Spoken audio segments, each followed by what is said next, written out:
Hello, this is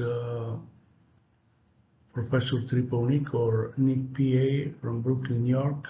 Today is Saturday, April 29, 2022, about 1 p.m. in the afternoon. Let me introduce you my part 3 of pulmonary PANP board review notes. And if you have any questions or suggestions, please feel free to email me at my email, which is nickmd1@gmail.com.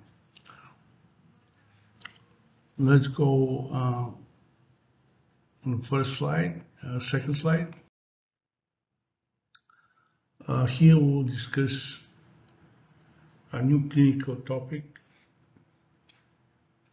TB or tuberculosis. The etiology of the TB continued to be decreasing in the United States. 2/3 of domestic TB cases occur in those which are recent immigrants from countries with poor control, including those which we have previously vaccinated with BCG or Bacillus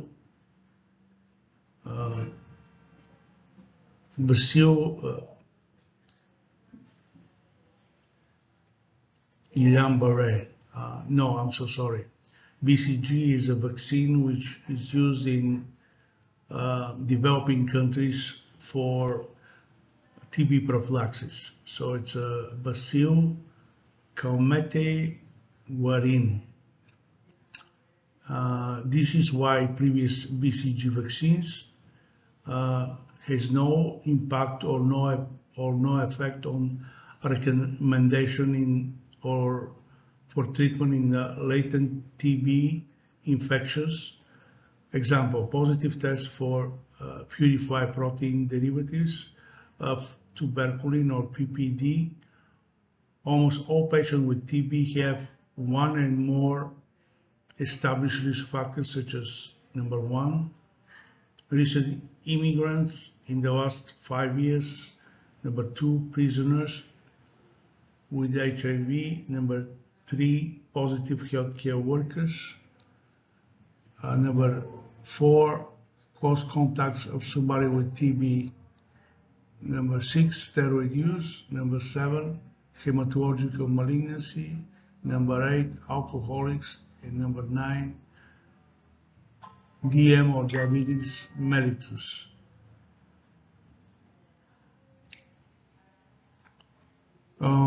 If they ask the question, what is the most likely diagnosis or most likely clinical presentation, we need to look for a person with one or more previously listed risk factors presenting with fever, cough, sputum, weight loss, hemoptysis, and night sweats.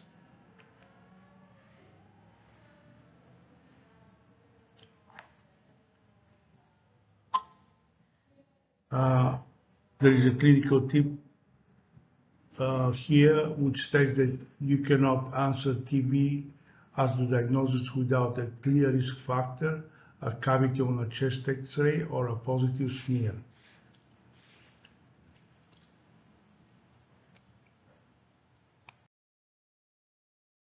Let's discuss slide 3.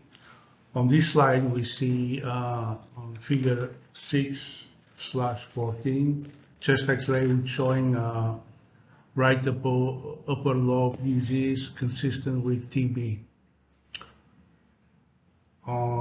Diagnostic tests. The best initial diagnostic test. This is a chest X-ray, as with all respiratory infections.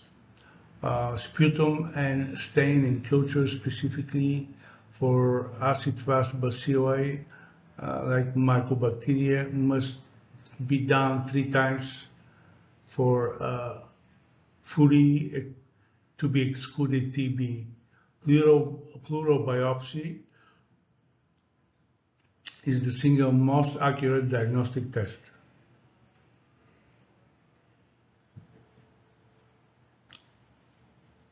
There is a clinical tip here which states that PPD skin testing is never the best test for TB in a symptomatic patient. What is the treatment?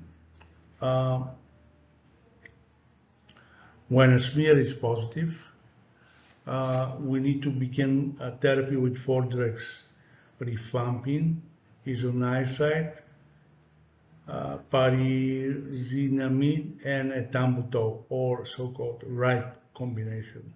RIPE. We don't need the ethambutol if it is known at the beginning of therapy that the organism is sensitive to all other TB medications. Ethambutol is given as part of 4 drugs empiric therapy prior to knowing the sensitivity of the organism. After using RIPE for the first 2 months, let's go to the next slide. And we'll finish slide number 4 with discussion for the use of steroids. Glucocorticosteroids decrease the risk of constrictive pericarditis in those patients with pericardial involvement. They also decrease the neurological complication in TB meningitis.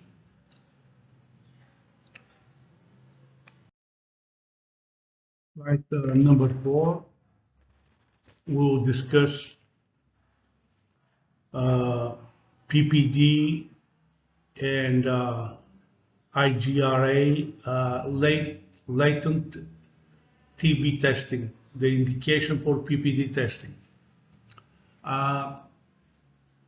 PPD, or the purified protein derivative, and IGRA, or interferon gamma release assay, are not generally screening tests for the whole population.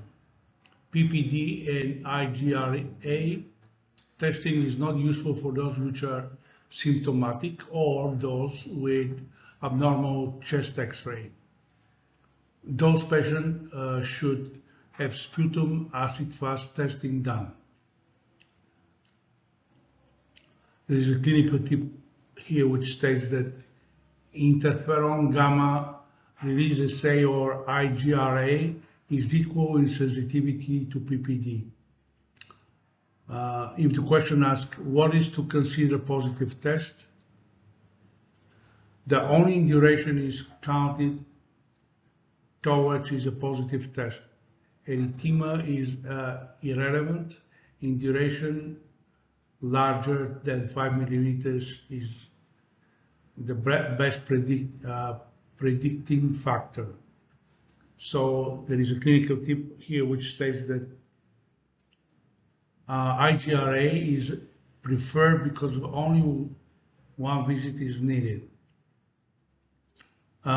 So which patients we are testing for TB?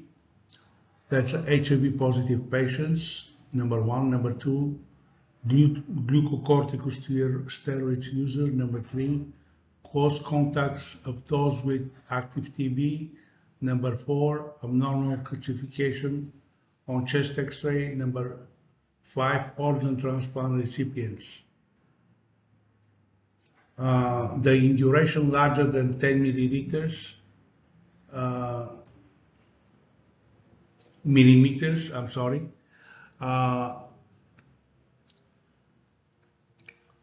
is valid for number 1, recent immigrants, past 5 years. Number 2, prisoners. Number 3, healthcare workers. Number 4, close contacts of somebody with TB. And number 5, hematological malignancy, alcoholics, diabetes mellitus.